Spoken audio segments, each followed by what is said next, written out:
Welcome back. Law enforcement is responsible for the safety of our citizens on the Sun Coast. But how do we make sure that community policing is a priority for everyone who wants to wear the uniform?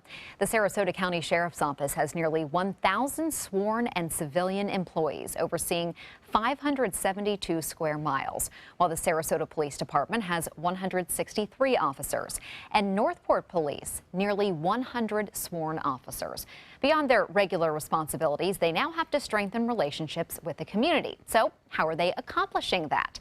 Joining us now for more on community policing is Colonel Kurt Hoffman of the Sarasota County Sheriff's Office, Captain Kevin Stiff, who oversees the Patrol Division of the Sarasota Police Department, and Josh Taylor, Public Information Officer for the City of Northport, which does include the Police Department. And thank you all for being with us tonight. Absolutely. So first of all, I just want each of you to have a chance to talk about community policing, what it means to you, and why it is so important to have this in our community. And let's start with you. Sure. Well, actually, it goes beyond community policing, actually. Community policing is kind of an older term. In the Sarasota Sheriff's Office, we've termed it rightful policing. The old concepts of community policing kind of focused on law enforcement in the field, whereas our theory of rightful policing covers civilian employees, sworn employees, and all aspects of our agency and our interaction with citizens. So it goes beyond community policing and just the traditional law enforcement sense. And I'd agree with Colonel. The community policing has been around. I've been a law enforcement officer since the 80s, and it's been around, but it is so much more than that. It has to involve the community, other government agencies, private partnerships, and the businesses, as well as the media. We all have to be involved in problem solving. It's an organizational structure for the entire police department in solving problems for the community. And it's an ongoing communication with our public. And of course, along the same lines, I think for us, we all have to do it together. It's not us versus anybody else, or us. We have to do it all symbiotically, and we need the media, we need people in the community, and I think the good news about some of the things that we do is it helps us be a little bit more transparent too. So I think that builds the trust of people knowing a little bit about us. They come out, some of the events, some of the wacky things we kind of sometimes do, and it helps us all get to know each other, and I think everybody has to buy in. Now, speaking of those wacky things, those of us who have worked with Josh in the past here at ABC7, and probably all your colleagues now, know that you have a great sense of humor. So how are you combining that, something serious like crime and public safety, how are you combining humor in some of your initiatives and your social media? Well, I think it goes a long way to just showing people that, we're not this all authoritarian type of figure. We're just just regular people. We have a job that we have to do, and people have to abide by laws. But I think when we put a little sense of humor into it, it kind of shows the real side of people in law enforcement, and I think it goes a long way. I think people enjoy it. It also makes it more interesting for people, so that they pay attention a little bit more. They're also more engaged, and I think that goes a long way. And Captain Stiff, how have you seen using your own personality and things like that to connect with the community, not being, kind of showing your personal side? Well, we like to show our officers very approachable. We've started movie nights. We frequently, about every quarter, we'll show a kids movie on the side of the police department. Anybody is allowed to come out and view the movie, and it's right there at the police department. There's officers, there's popcorn, have conversations. We're going to have a movie night and a trunk or treat up at the Robert L. Taylor Center on the 28th of this month. So please come out, and police officers will be out there. We're going to decorate the patrol cars, and right after that, Goosebumps will be played. We have a stop, walk, and talk program. We put an hour in each officer's day when he's working. He gets an opportunity to get out of his car, any community he wants to get into, and meet the citizens in that area. We move the calls in his zone to another zone car so they can take the time to get out and get to know the police citizens in their neighborhoods. All right, and we just have a short time. We're going to come back and do a longer segment, but just quickly, what's been working best for the Sheriff's Office? Well, we've had these rightful policing seminars. We've brought the youth of our community into our down to our gun range and did some demos with them, and they get to see the human side of law enforcement. We interact with them on a personal level. All right. Well, law enforcement, of course, everyone has an extra incentive to get out on the streets as our weather cools down. And Bob Harrigan will bring you a look at just how cool it's going to get over the weekend when we come back. Welcome back. If you're just joining us, we're discussing community policing here on the Suncoast. Our guests tonight are Colonel Kurt Hoffman of the Sarasota County Sheriff's Office, Captain Kevin Stiff of the Sarasota Police Department, and Josh Taylor, who handles public information for the Northport Police Department and the city of Northport. So first of all, let's talk to Colonel Hoffman and talk about why is it now that we've had so many clashes between law enforcement and citizens all across the country? Well, it's cyclical, and obviously with social media, when there's an event somewhere where it would be regional before, now it's nationwide. It's all over the news and social media, and I think it's just like anything else with technology. We can all see it on our phones, on our iPads. It's readily accessible, so it makes it an easy topic of discussion for sure. And what is it that spurs? Is it just an incident happens and then it spreads like wildfire? What is it that it seems like the tensions are so much higher right now? Well, you know, that may be the case in some jurisdictions, and I know I see some of the same things that you're talking about, Haley, but I have to say, you know, the relationship we have with the community here in Sarasota County, we don't see that as much, and we like to think that's because of the policing methods and how we integrate our decision making into the community and involve them in the process of what we do at the Sheriff's Office. So fortunately for us, we're not having those issues here in Sarasota County, but certainly around the nation that's been problematic for other agencies. We like to think that we're progressive enough that we build that trust and legitimacy with the community so that when we do have those kind of instances, we don't have riots and bedlam that you see in some of these other jurisdictions. And Captain Stiff, I know you all have held community meetings, especially several in Newtown, and some of those have broken down. Some of those had to be cut off early because there were some contentious comments. But overall, are those isolated incidents, or would you say you all have a pretty good relationship with our community? I think we have an excellent relationship with our community because of a lot of the efforts that we have put in place. We've had a series of community meetings, but what is important about those meetings is it's a series of community meetings, and sometimes people get involved in meetings that have not been involved in the series, and they misunderstand some of the things we're trying to accomplish. But the most important thing about the meetings is, and part of community policing itself, it's about an ongoing conversation. And unless we're having a conversation and we're talking and we're listening, we're not community policing and we're not having a conversation. So even at those meetings where they get a little contentious, everybody needs to understand it is a conversation. And we continue to have those meetings because the conversation is very important, because when these incidents occur that do draw a lot of media interest, we want to make sure that we know the people in our community, we know the leaders in our community, and we have that dialogue already begun. It's not something we're trying to start. We continue the dialogue. We're not beginning the dialogue. And that's why I believe it continues to work in this jurisdiction area. And obviously it is, because you all have won some awards for your efforts. And Josh, you all have won awards, especially for your social media usage. When you came into this position, what did you do to say, you know, I'm going to really make this something that this department will excel at? Well, a year and a half ago, the City of Northport Police Department didn't even have a Facebook page. So definitely we're behind the curve there. So the first thing was to just get something going. And then it was, you know, for me coming from here and going there, it was, let's just tell some of the stories that go on here. And I think that'll help share the message of what we're trying to do here. And, you know, I think kind of getting back to that same topic is, you know, there's a reason why in the President's 21st Century Policing Model that social media and community outreach is one of the pillars. And because it is important, and it is, if you don't have that, you know, I don't even know how you really do it, how you communicate with, you know, your residents and in the world really without having these tools. So it's vital to a community. And I think we're doing a pretty good job with catching up. You know, we've had 15,000 plus followers in a little more than a year.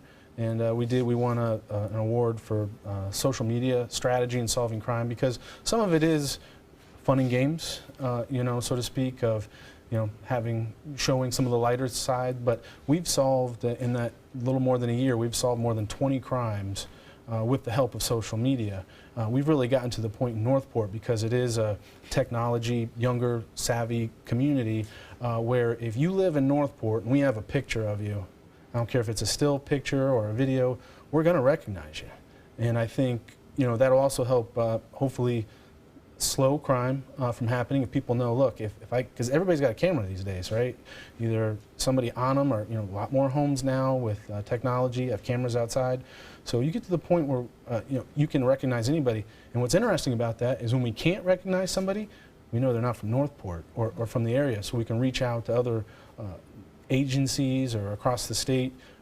We've had some posts that have reached. We had one that reached almost 30 million people in a single Facebook post.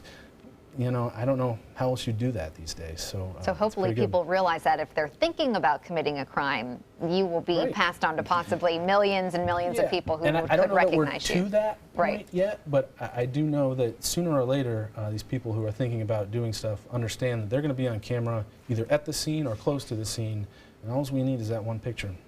All right, and Captain Stiff, you all have done, speaking of social media, some of this tweet from the beat. I know a lot of other departments have as well. What's the response been? I love following that on Twitter. What has the response been from residents? Well, I mean, it's the residents love it, but it's kind of funny. We started this about 3 years ago, and Genevieve, our PIO, used to have a hard time finding an officer who wanted to be involved in tweet from the beat. Now, I go by our office, and there's a line of officers out there that are interested in being part of the social media program. So everybody's bought in, and it gets everybody to understand, know our police officers, and it's really worked out well for us. And Colonel Hoffman, would you say it's the same at the Sheriff's Office? Everyone is starting to embrace all these new things. I think they're actually beyond starting to embrace it. I noticed just before we came in here, there were some officers that were sending information in to post to our Facebook page. And much like Josh said, we've had great success with catching criminals. We have a Fugitive Friday that we put on there, and we're pretty successful with the folks we catch. We have a Traffic Tip Tuesday, and it's been very successful, been very well received in the community, and judged by the likes and the folks that are sharing our posts on there, that certainly that social media is a big factor in law enforcement today. So Suncoast residents who are watching now and they think this is interesting, they want to know how can they get involved, how can they help, what can they do to be more active with you all? Well, I would certainly encourage them to like our Facebook page. We're very active in there and what's going on in the community events that we're involved in. And as some of the other panelists have said, I think it gives them an opportunity to kind of see us in a different light. I'm kind of the old school, and I know Kevin is too. We've been doing this for a long time. But these younger officers and even some of us older guys are grasping the concept of social media and the power of social media and the image that it portrays. And we've had a very successful campaign with our social media. I'm very pleased at the way we've been able to represent the agency.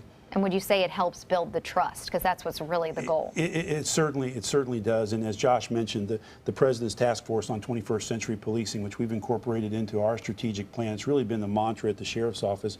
The first pillar of that report is trust and legitimacy and transparency. So when we can put that stuff up there real time, they can communicate with us real time, 24/7, 365. It's another way to bridge that communication gap that Captain Stiff was talking about with the community. You have to stay connected. For when that event occurs in your community, you want to have already built those relationships and have those contacts. And I think both of our agencies, all three of our agencies, as a matter of fact, have done a good job of that. Now, there's been, speaking of the President's Task Force, a revitalized push with these kind of initiatives, but is this something that's been going on? You mentioned that it started decades ago, something that departments have been doing for a long time. It is. Community policing has been going on for decades, but everybody's relationship has changed since social media has come so prevalent. We had a truck run off the bridge last week. We posted it on Facebook, and instantly 10,000 people have seen that post, and Twitter. So even though community policing has been around, as any relationship, it has to change with what the relationships are building on. And our officers are part of it now. The police officers are getting much younger, and they're part of the social media. And friends. I'm a friend that I have on Facebook. Where we'd have thought years ago that's not a friend, but now I have friends that I just talk to on Facebook. Mm-hmm. So the ability to have those relationships, you can't equate how much that's worth. All right, so a little bit more on this when we come back. We will get our final thoughts from our panelists on community policing, plus find out what some of our viewers are saying about that final presidential debate that we featured in our roundtable last night. We'll be right back. Welcome back. So how are law enforcement officers building a better relationship with our community? Our guests join us now with their final thoughts. And Josh, let us know what's next. You've done some great things already, but there's more to come. Yeah, well, it couldn't be easier. You know, you can follow us 24 hours a day. You can see everything that we've worked on for the past year plus, including today. And you can go on there, but that's just kind of the jumping off point. You go in, you kind of see some of the things we're doing, but a lot of things that we're putting on social media really involves potential for people to get involved in person. We've got our new Coffee with a Cop program's gonna November 7th at the Panera in Northport, 9 a.m. So come on down and take part in that. We've also got the schools are going to help us name our new mascot. We're hoping people will start following us associated with that. So we're doing a lot of great things, and you know, we're trying to be as transparent as possible. So pay attention, and you'll see it all.